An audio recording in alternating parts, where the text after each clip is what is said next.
ఎప్పుడు పడుతుంది వచ్చేస్తా చెప్పు. చూడటం బాగుంటాయి కదా బంగారం. అయ్యో నేను పెళ్లి అయిందని నా పరిస్థితి అర్థం చేసుకోవాలి. మీ ఆయన ఆఫీస్కి వెళ్ళిపోయాడు కదా, ఎందుకు టెన్షన్? అయ్యో ఉండిపో ఉంటారు వాళ్ళు చూడరా. ఏమో నాకు అన్నీ తెలియదు, మీకు చూడాలనిపించింది వచ్చేసా అంతే. సరే కాదు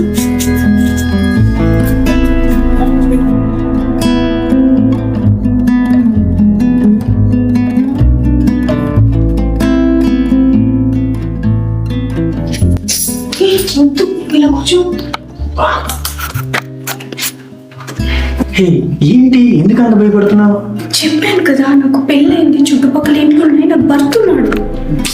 ఏమో ఇది ఒకటి ప్రేమ నీలో కనిపించట్లేదు. ప్రేమించడానికి నువ్వేమన్నా మొగడివా? ఏదో తిక్కరేగి నీతో పరిచయం పెంచుకున్నా.